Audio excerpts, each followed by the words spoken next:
ভাই আপনার ভাড়া কত হয়েছে? ভাই ভাড়া তো হয়েছে 200। 200? ভাই আমি মনে মানি ব্যাগ রাই খাইছি। কি কোন ভাই, মানি ব্যাগ রাখিয়েছেন মানে? আমার সকাল সকাল বোনের টিপটা, আমার ভাড়াটা দেন। ভাই আমার সব টাকা পয়সা তো মানি ব্যাগে আসছিল, আমার পকেটে কোনো টাকা পয়সা নাই, আমি ভাড়াটা কেমনি দিব? ভাই আমি এত কিছু বুঝি না, আমার 200 টাকা ভাড়া হয়েছে, আমার ভাড়াটা দেন, আমি অন্য জায়গায় টিপে যাবো। আচ্ছা ঠিক আছে ভাই, তাইলে আমি ভিতর থেকে টাকা এনে দিয়ে দিছি।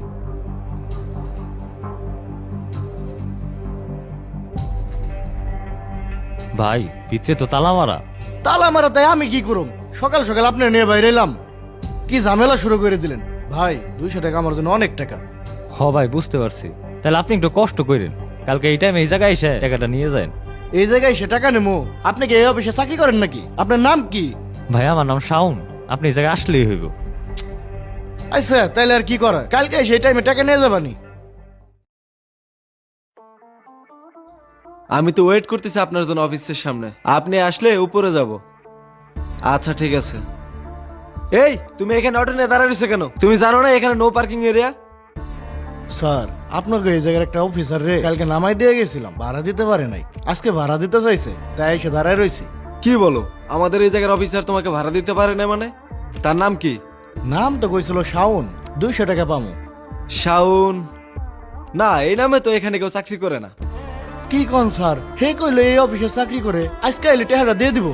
শোনো, এখানে আমি 4 বছর যাবত ম্যানেজার, আমি সবাইকেই চিনি। তোমার কি মনে হয় এই অফিসে চাকরি করে সে 200 টাকা ভাড়া দিতে পারবে না? তুমি নির্ঘাত কোনো বাটপারে পাল্লায় পড়ছো।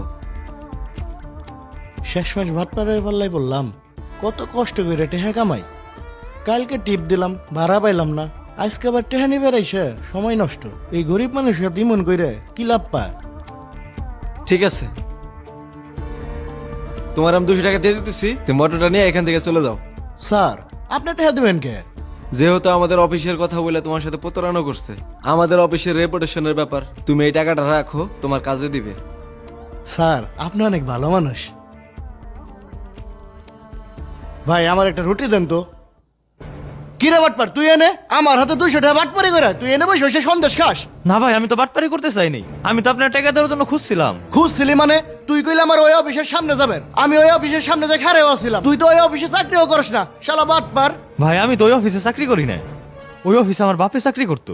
আমার বাবা শামীম মিয়া তার জীবনের 17 বছর ওই অফিসের দারোয়ান হিসেবে কাজ করছে। স্যার আসসালামু আলাইকুম। ওয়ালাইকুম আসসালাম, তাড়াতাড়ি গেটটা খোলো। জি স্যার। স্যার একটা কথা ছিল। কি বলবা, তাড়াতাড়ি বলো। স্যার আমার 4-5 মাসের বেতন আটকে রয়েছে, যদি একটু দেওয়ার ব্যবস্থা করে দিতেন। আমি এই রোদ্রের মধ্যে দাঁড়ায় রয়েছি আর তুমি বেরো আছো তোমার স্যালারি নিয়ে।